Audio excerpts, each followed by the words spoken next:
첫째, 노후 생활에 준비할 필요성이 증가됐다는 거죠. 저출산화, 고령화가 심화되기 때문에 그렇습니다. 근데 그에 반해서 어떻습니까? 노후 준비가 제대로 되어 있습니까? 준비가 되어 있지 않습니다. 특히 빈곤율이 여기 보시는 것처럼 증가함으로 해서 사회 문제가 발생하기 시작을 했다는 겁니다. 이런 문제를 어떻게 해결할까라고 생각을 해서 이 노후지원법을 제정하게 되었습니다. 그래서 노후준비지원법은 보시는 것처럼 2015년 12월 23일 날 시행을 하였고요. 각각의 기관별로 역할을 어떻게 분담할 것인지, 그리고 그 역할 분담에 있어서 어떻게 책임을 질 것인지에 대한 법적 근거를 만들었다는데 그 의미가 있다고 하겠습니다. 여기서는 주요 내용을 살펴보면 노후 준비에 대한 정의를 해놓고 있습니다. 노후 준비의 정의를 경제적 어려움과 질병, 고독 등에 대해서 국민들이 사전에 대처하는 것을 노후 준비라고 정의를 해놨고요. 거기에 따라서 어떤 의무 규정이냐, 국가와 지자체가 거의 노후 준비를 할 수 있도록 지원할 의무 규정을 신설해 놨습니다. 또한 정부는 이 노후 준비에 관련돼서 어떻게 서비스를 제공할 것인지, 그리고 어떻게 연구와 통계 작성을 할 것인지, 그리고 프로그램을 개발할 것인지에 대해서 사업 실시에 대한 내용을 아주 디테일하게 구체적으로 의무사항으로 규정해 놨습니다. 그 다음으로 노후 준비 서비스를 실질적으로 운영할 수 있는 곳은 무엇인가라는 걸 정의를 해놨는데요. 바로 중앙과 지역 노후준비센터라고 명시를 해놓고 거기에 필요한 사업을 명시를 해놨습니다. 저게 중앙준비지원센터는 국민연금공단이 맡게 되어 있고요. 거기에 따라서 국민연금공단의 중앙노후지원센터가 되기 때문에 여기서는 서비스를 어떻게 제공할 것인지, 거기에 따라 인력은 어떻게 양성할 것인지, 프로그램은 어떻게 개발해서 보급할 건지를 구체적으로 지원법에서도 명시를 해놨습니다. 국민연금공단 지사의 경우는요, 중앙이 아니라 지역센터로 지정해서 운영할 수 있도록 운영 지침도 별도로 명시해 놨습니다. 노후준비 지원에 필요한 관련 자료와 정보를 효율적으로 처리하기 위해서 노후준비 종합정보 시스템을 어떻게 구축하고 운영해야 되는지도 명시를 해놨습니다. 또한 가장 중요한 건 각각 기관에서 지금 흩어져 있는 노후 관련 준비 자료들을 중앙행정기관, 자치단체, 공공기관이 보유한 것들을 어떻게 효율적으로 활용하고 그 정보를 구축해야 되는지를 또다시 명시를 해놨다는 점입니다. 그렇다면 여기에 방금 전에 주요 내용을 살펴봤는데요. 도대체 그럼 법령체계는 어떻게 됐는지를 살펴보도록 하겠습니다. 먼저 가장 큰 틀에서는 노후준비지원법으로 우선 시행을 시작을 했고요. 거기에 따라서 세부적인 노후준비지원법 시행령이 되어 있고, 거기에 따라서 구체적으로 지원센터에서 어떤 일을 해야 되는지에 대한 노후준비지원법 시행 규칙으로 구성되어 있습니다. 노후준비지원법 내용과 법규에 대해서 한번 살펴보도록 하겠습니다. 왜 우리는 이거를 이해를 해야 될까요? 자칫 잘못하면 노후준비지원법을 모르는 상태에서 상담을 하다가 위법행위가 나올 수 있기 때문입니다. 그래서 꼼꼼하게 이 내용을 보시고 우리는 꼭 숙지해야 될 것 같습니다. 여러분들하고 노후준비지원법 내용과 법규에 같이 할 내용은요, 주요 내용, 그 다음 법규의 이해와 법률 위반 사례를 세 부분으로 나누어서 한번 알아보도록 하겠습니다. 먼저 주요 내용입니다. 노후준비지원법의 주요 내용인데요. 보시면은 지원법은요, 모두 23개 조항으로 구성되어 있고요. 그 내용은 법의 목적과 관련 개념의 규정, 전달체계에 관한 규정과 노후준비 지원의 제반사항을 모두 담고 있다는 점이죠. 그렇다면 법규 하나하나씩 어떤 내용이 있는지를 구체적으로 살펴보도록 하겠습니다. 우선 1조에 노후 준비에 대한 정의를 명시하고 있습니다. 이 법은 국민의 건강하고 안정된 노후 생활을 위하여 노후 준비 지원에 관한 사항을 정하고 있다는 겁니다. 제가 방금 전에 이제 정의라고 했는데 실수했네요. 목적입니다. 이런 목적 하에서 어떻게 정의를 했냐? 바로 노후 준비에 앞서 말씀드렸던 빈곤, 질병, 무익, 고독 등에 대해서 사전 대처한다라는 걸 정의로 다시 규정을 해놨고요. 그러면 노후 준비 서비스란 뭐냐? 여기선 여러분들이 갖건 4대 영역으로 나눴다는 겁니다. 재무, 건강, 여가, 대인관계 등 분야별로 적절한 노후 준비를 위하여 제공하는 진단, 상담, 교육, 관계 기관과의 연계, 사후관리 등을 말한다고 명시하고 있습니다. 그리고 거기에 따라서 국가의 책무를 규정을 해놨는데요. 국가의 책무는 뭐냐? 국가 지방자치단체는요, 노후준비 지원을 위해서 법적 제도적 장치를 마련하고 거기에 따라서 마련만 하는 게 아니라 수립과 시행도 해야 된다고 규정을 해놨습니다. 여기서 특이한 점이 하나가 있는데요. 사업주에 대한 역할 분담도 들어와 있습니다. 사업주는 노후준비 지원을 위해 국가와 지방자치단체의 시책에 적극 협조할 사항이 있다는 겁니다. 또한 소속 직원의 노후 준비를 권장 지원하도록 노력해야 된다는 거죠. 여기서 여러분들이 오해할 수 있는 부분이 바로 이겁니다. 사업주의 경우는 책무가 아니라 협조이고 권장과 지원이라는 점입니다. 다소 좀 아쉬운 부분이기도 합니다. 사업주는 근로자들한테 노후까지도 책임을 질 수 있게 의무조항으로 놓았다면 훨씬 더 좋지 않았을까 생각합니다. 아마 차후엔 사업주도 역할 분담의 책무를 명확하게 명시하지 않을까 개인적으로 생각을 합니다. 다음으로 기본계획에 대한 수립입니다. 그러면 어떻게 이 노후지원법을 통해서 노후준비 서비스가 진행될 수 있는지에 대한 기본계획인데요. 우선 책임 주체는 복지부 장관이고요. 복지부 장관이 중앙기관의 행정과 협의를 통해서 5년마다 노후준비에 관한 기본계획을 수립을 해야 된다는 겁니다. 그럼 이 기본계획에는 뭐가 포함이 되냐? 우선 정책에 대한 기본 방향이 설정이 되어야 되고요. 두 번째는 노후지원준비지원센터 설치와 어떻게 기반 조성을 할 것인가 되는 게 구체적이 들어간다는 겁니다. 또 시간이 지나면서 사회적 요구가 바뀔 겁니다. 거기에 따라서 건강, 대인관계, 여가, 재무 영역별로 무엇을 지원할 것인가, 또 거기에 따라 적합한 프로그램은 무엇인가를 기본 계획에 포함시켜야 된다는 겁니다. 다음으로 노후준비 지원 사업의 실시가 있는데요. 노후준비에 대한 인식을 제고하는 게 우선이고 그 실시하는 데 있어서 조사, 연구, 교육, 통계를 생산하는 게 가장 중요하다고 합니다. 그러면 실시를 할 때 그 생산한 것들을 그냥 놔둬야 되겠습니까? 아니죠. 그거를 노후 서비스 때 제공을 하고 프로그램으로서 만들어서 제공을 해야 되겠죠. 또한 실시를 하는데 중앙과 지역 노후준비센터가 제대로 되고 있는지를 평가도 해야 되고요. 또한 인력들을 효율적으로 관리하기 위해서 노후지원센터가 확장돼야 될 것입니다. 그럼 거기에 따른 지정도 어떻게 할 것인지를 명시를 해놨습니다. 제일 중요한 노후준비 서비스 제공자를 양성관리하는 계획이 명확해야 되겠죠. 그래서 지원사업을 실시할 때는 이 내용들이 전부 다 포함되어야 된다는 사실입니다. 그 다음 노후준비 지표인데요. 이거는 노후준비의 정도를 측정, 점검할 수 있는 평가 기준으로 해서 개발하게 되어 있습니다. 또한 이것들은 진단지에서도 활용될 수 있도록 보급하게 되어 있습니다. 그렇다면 이 노후준비 지원법에는 국가노후준비위원회의 구성 요건이 있습니다. 그래서 이 내용을 보면은 보건복지부에 국가노후준비위원회를 두게 되어 있고요. 그 위원회에서는 각각을 심의하게 되는데 우선 앞서 얘기한 기본계획에 대한 적절성 여부와 노후준비 지표가 과연 잘 만들어졌는가. 그 다음 역할분담과 조정은 합리적인가 라는 것들을 다시 한번 위원회에서 심의를 하게 되어 있습니다. 다음으로 국가노후준비위원회 구성은 어떻게 되냐라고 봤더니요. 우선 15명 이내의 위원으로 구성되는데 위원은 누가 되냐? 바로 복지부 장관이 위촉 지명을 하게 되는데 위원장은 복지부 차관으로 하게 되어 있습니다. 그래서 위원은 복지부 장관이 위촉을 하고요. 위원장은 복지부 차관이 한다는 거 꼭 기억해 주시기 바랍니다. 그럼 위원은 누가 될 수 있냐? 봤더니 노후준비 또는 사회복지관에 관한 전문가가 될 수 있고요. 또한 일반직 공무원도 될 수 있고요. 중앙노후준비지원센터의 장도 될 수가 있습니다. 중앙노후지원센터는 도대체 그럼 어떤 업무를 하고 어떤 업무 수행의 절차를 가야 되는지도 노후준비지원법에 명시를 해놨습니다. 그래서 내용을 구체적으로 살펴보면요. 국민연금법에 국민연금공단의 중앙노후준비센터라고 지정을 했습니다. 그래서 국민연금공단은요, 중앙노후준비지원센터가 됩니다. 그래서 보면은 중앙지원센터는 노후준비 서비스 제공자의 양성관리를 하는 게 기본 운영이고요. 그 다음 조사, 연구, 교육. 그 다음 어떻습니까? 대외 국제적인 협력과 어떻습니까? 노후준비 서비스를 받을 수 있도록 홍보를 해야 되겠죠. 그래서 홍보. 그 다음 노후준비 서비스를 하는데 그냥 할 수는 없으니까 다양한 프로그램을 만들어야 되겠죠. 그래서 그 프로그램과 교육과정의 개발이 포함되어 있습니다. 그 다음 지역 노후준비 지원센터를 평가를 하게 되어 있습니다. 평가를 제대로 하지 않는다면 어떨까요? 아마 제대로 실시가 이루어지지도 않을 수 있고요. 더 중요한 거는 고객 만족도가 떨어질 수 있다는 겁니다.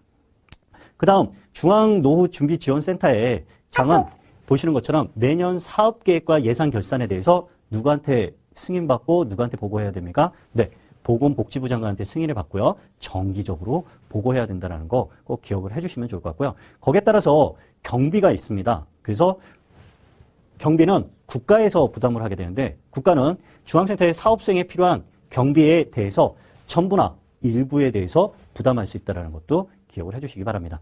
그렇다면 중앙노후준비지원센터와 별개로 지역 노후준비지원센터가 있습니다. 바로 현장에서 직접 상담 업무를 하는 분들이시죠. 그럼 여기서는 도대체 어떤 일들을 할 것인가라는 걸 보면 우선 설치 기준을 볼 필요가 있습니다. 누가 지정을 하느냐? 복지부 장관에게, 보건복지부 장관에게 신청을 하고요. 거기에서 신청해서 심사를 한 뒤에 지역노후준비지원센터로 지정을 받게 되어 있습니다. 그럼 이 지역노후준비지원센터는 어떤 일을 하냐? 네, 노후 준비 서비스를 제공하겠죠. 그다음 두 번째는 뭡니까? 노후 준비 인식 제고 현장에서 그다음 지역민들한테 홍보를 담당하는 게 주 임무라고 할 수 있습니다. 이런 것들을 바로 노후준비지원법에 명시를 해놨다는 거 기억을 꼭 해두시기 바랍니다. 네, 지역 노후준비지원센터는 어떻게 설치해야 되는가? 보시면은 시군구별로 지정하는 것이 원칙입니다. 근데 지역별로 인원이 많을 수도 있고 설치가 어려운 곳이 있을 겁니다. 그래서 필요하면 예외적으로 2개 이상의 시군구를 묶어서 권역별로 지정할 수 있다는 걸 기억해 주시고요. 또 중요한 거는 지역센터의 장이 그만두시는 경우가 있습니다. 더 이상 운영이 힘든 경우가 있습니다. 중단하거나 폐지하는 경우가 있습니다. 그럴 경우 국민이 노후준비 서비스를 받을 수 없기 때문에 미리 복지부 장관에 신고해야 되는 게 원칙이라는 점입니다. 또한 복지부 장관은 지역센터 운영에 있어서 과연 잘 운영을 하는지에 대한 적정성을 평가를 하고 그 결과를 공개할 수 있다는 사실입니다. 그렇다면 경비는 누가 부담할 것이냐? 아까 중앙노후준비지원센터에서는 국가에서 일부나 전액을 하지만 이 지역이기 때문에 지역과 연계를 해야 됩니다. 그래서 지방자치단체와 필요한 경비에 대해서 전부 또는 일부를 부담할 수 있다는 거 꼭 기억해 주시기 바랍니다. 그렇다면 이 지역센터를 개설하는데 어떻게 개설을 해야 되는가? 과정이 있겠죠. 절차 기준과 사업시행 어떻게 하는지를 같이 한번 보도록 하겠습니다. 우선 노후준비지원법 시행령 제8조를 보면요. 신청 절차 및 지정 기준이 나와 있습니다. 그래서 이거를 누구한테 제출하냐? 보건복지부 장관한테 제출하게 되어 있고요. 제출 서류는 여기 보시는 것처럼 정관 4번, 노후준비 사업계획서, 그 다음 운영계획서, 그 다음 시설의 보유 현황을 각각으로 제출하게 되어 있고요. 거기에 따라서 8조에서는 신청을 받은 날로부터 30일 이내에 복지부령으로 해서 그 해당 결과를 공공기관에 통지하게 되어 있습니다. 과연 적절했냐 안 했냐를 30일 안에 통보를 한다는 거, 요 30일 꼭 기억을 해주시고요. 그리고 거기에 따라서 만약에 지역센터를 지정하였을 경우 관보나 인터넷 홈페이지에 공고한다는 것도 기억을 해주시기 바랍니다.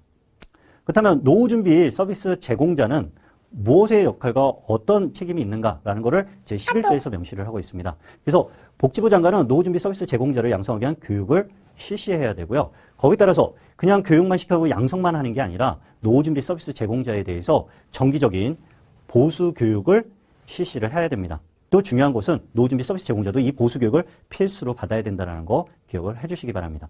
그렇다면 이 노후준비 서비스 제공자의 결격 사유는 무엇인가? 아무나 될 수 있는 건 아니겠죠. 첫째, 미성년자 당연히 안 되겠죠. 피성년 후견인 또는 피한정 후견인은 되지 않습니다. 중요한 건 남에 대해서 조언을 해야 되는데요. 파산 선고를 받고 복권이 되지 않았다. 남을 위해서 조언하기에는 적절하지 않겠죠. 또한 범죄로 인해서 금고 이상의 실형을 선고받거나 그 집행이 끝나지 않거나 그 집행을 받지 아니하고 확정되지 아니한 사람은 되지 않습니다. 또한 법원 판결에 의해서 자격 상실되거나 마약 중독자일 경우에는 되지 않습니다. 그건 당연한 거겠죠.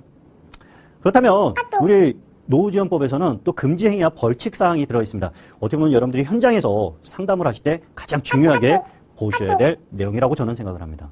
우선 첫 번째 보면요. 자기 또는 3자의 이익을 위해서 특정 회사 또는 그 임직원 기억을 해주시기 바랍니다. 특정 회사 또는 임직원입니다. 그래서 보험업법 보면 제2조의 보험설계사, 대리점, 중개사를 다 포함하게 되어 있죠. 여기에서 좀 더 확장하면 금융사 전 직원이라고 얘기를 할 수 있습니다. 그 사람들한테 소개하는 행위가 됩니까? 안 됩니까?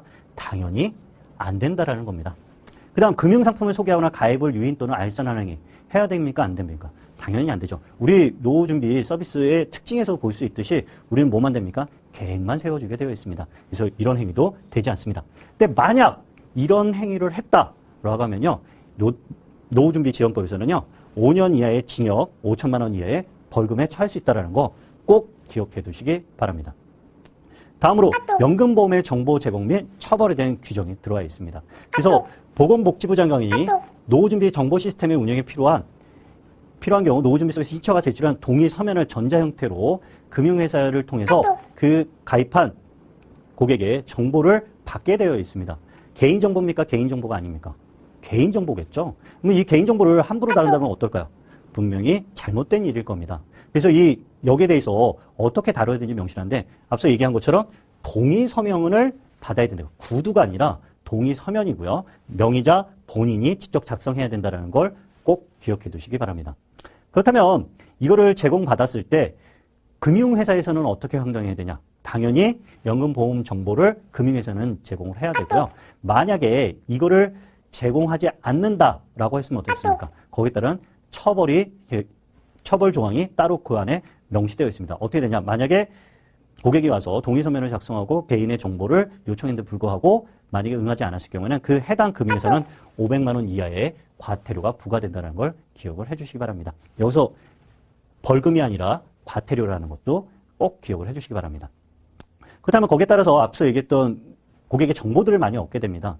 방금 전에 했던 민간회사의 정보도 얻게 되고요. 그리고 개인적으로 취득한 정보도 있을 겁니다. 상담 과정에서. 거기에 대해서는 제한에 대한 벌칙도 같이 포함되어 있습니다. 여러분들이 꼭 기억하실 건요. 노후준비 서비스 제공 시에 얻은 정보는 활용해야 될까요? 안 될까요? 당연히 안 되겠죠. 활용 목적은요. 오직 노후준비 서비스 제공으로만 활용이 되어야 되고요. 이 활용의 범위도 명시가 되어 있습니다. 지원 정책의 수립과 통계 작성에만 활용이 되고요. 또한 서비스의 개선 평가를 위한 연구 자료로만 활용이 되어 있습니다.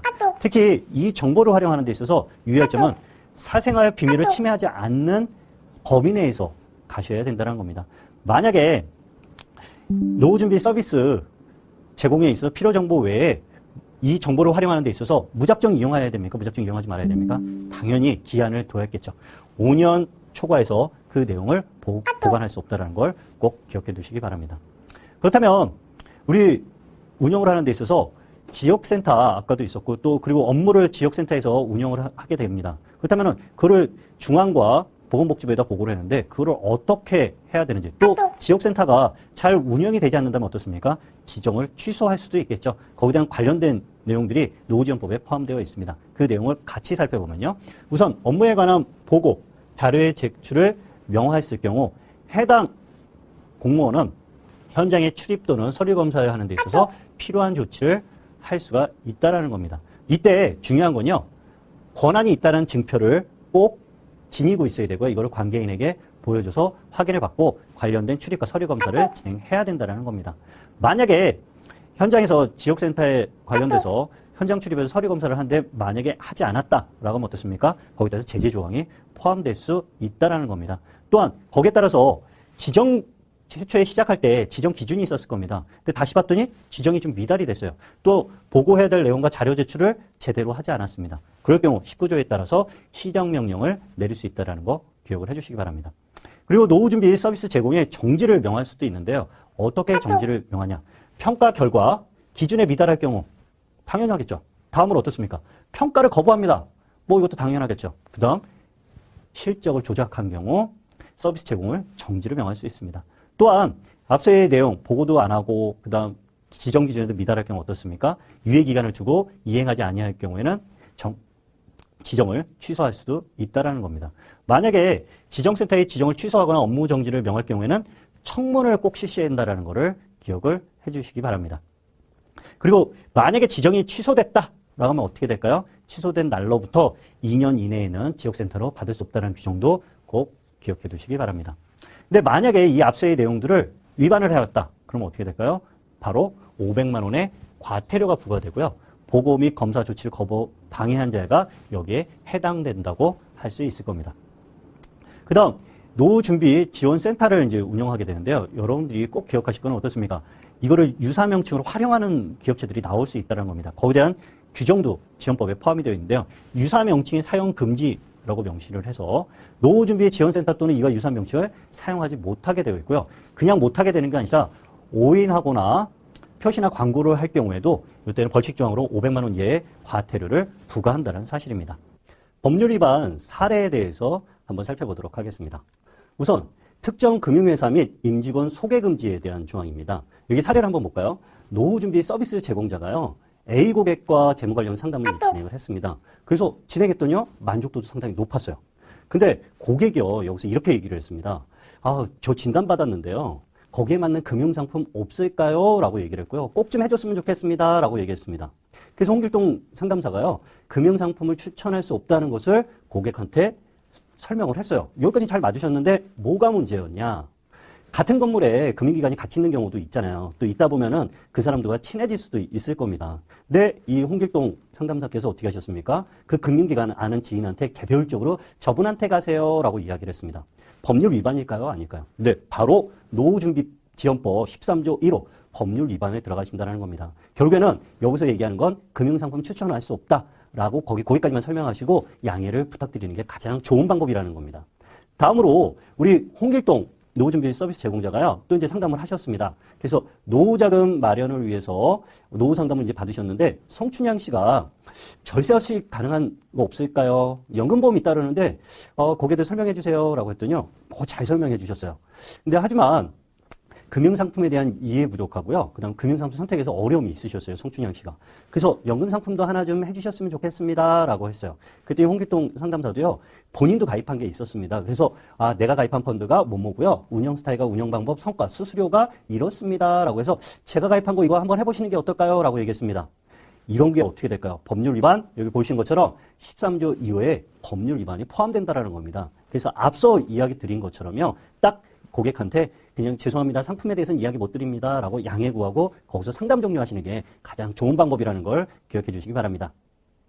다음에 정보 활용의 이제 제한인데요. 홍길동 씨가 이제 대학원 졸업 위해서 학위 논문을 쓰는데 어떻습니까? 정보가 있어야 되잖아요. 이 정보를 어떻게 쓸까 봤더니 마침 노후준비 서비스를 위해서 거기에 설문지한 자료가 있습니다. 그래서 그 자료를 USB에 개별 저장을 해서 데이터로 활용을 했고요. 또 이 데이터를 활용만 한 게 아니라 다른 지인도 필요하다고 해서 복사까지 해줬습니다. 이거는 바로 위반사항이라는 거 꼭 기억을 해주시고요. 절대 고객에 관련된 설문지는 그 보존기한과 활용도가 어디까지인지를 명심해야 될 겁니다. 다음으로 정보 보존기한 미준수입니다. 몇 년일까요? 5년이죠. 그래서 모 지역 노후센터에서 지역민 설문 조사를 분석 통계 자료를 이제 활용을 했는데 보니까 이 통계를 정확하게 하기 위해서는 어때요? 통계의 양과 기간을 더 늘려야 되겠죠. 그래서 그거를 폐기하지 않고 보관하고 그다음 그에 관련된 설문지를 활용해서 데이터를 양성했습니다. 위반일까요? 아닐까요? 네. 바로 위반 사항이겠죠. 그래서 여러분들이 지금까지 노후준비 지원법에 대해서 얘기를 드렸고 사례 4가지를 얘기 드렸습니다.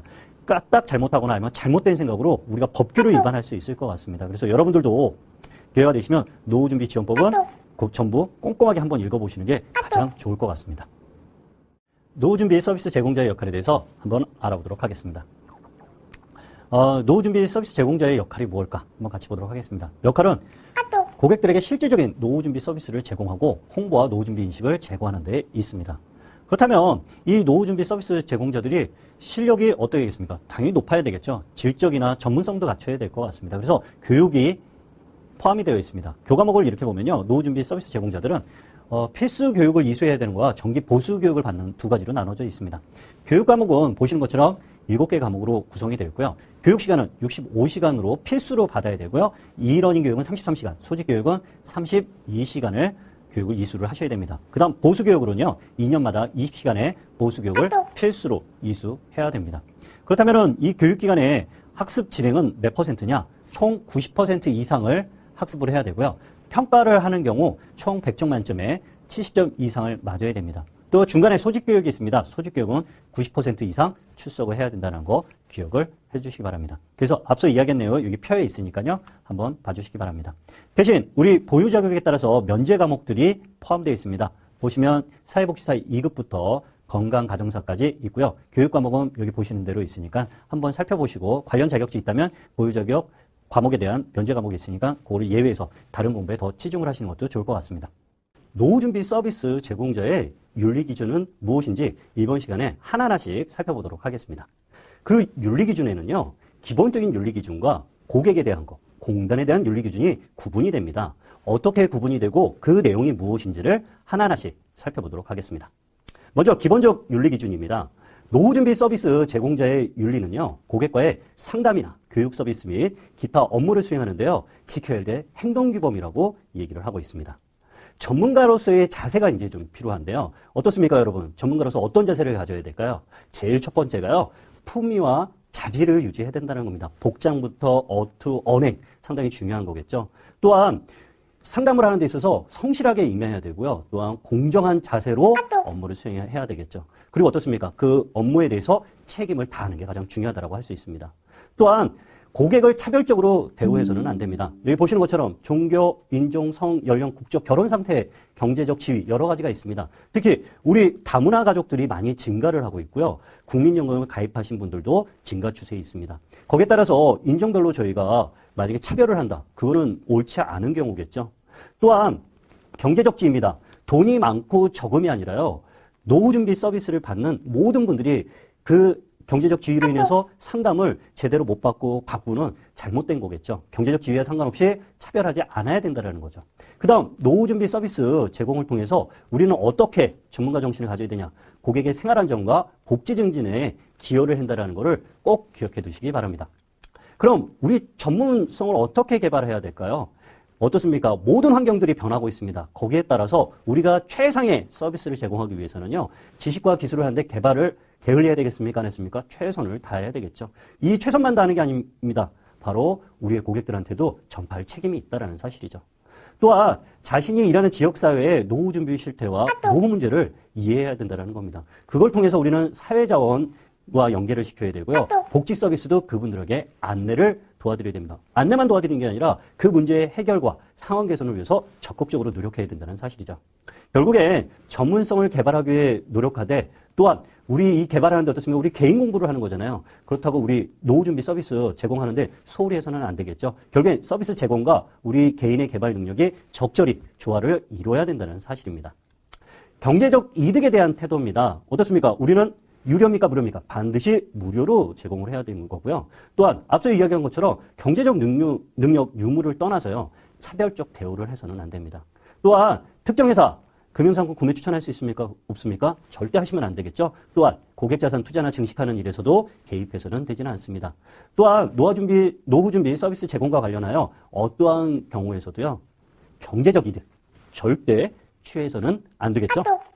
그 다음 고객에 대한 윤리, 어떻게 윤리 기준이 있을까 한번 보겠습니다. 우선 고객의 권리를 옹호해야 되겠습니까? 아닙니까? 고객의 이득을 옹호해야 되겠죠. 사생활을 당연히 존중해줘야 되고요. 비밀 유지를 해줘야 되고 또 중요한 건 고객이 서비스 범위 내에서 어떻습니까? 충분히 정보 제공으로 알 권리가 있다는 것을 꼭 기억을 해주시기 바랍니다.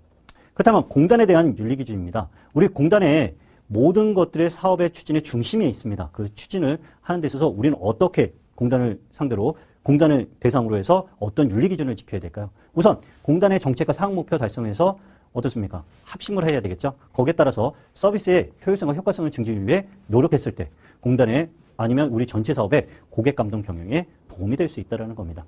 다음으로 공단이 실시하는 재반교육과 준비 서비스 관련해서 적극 참여해야 됩니까? 말입니까? 적극 참여해서 공단의 성장과 발전을 위해서 노력해야 되겠죠. 그리고 아울러 법령 및 제규정들을 우리는 준수해야 될 것입니다.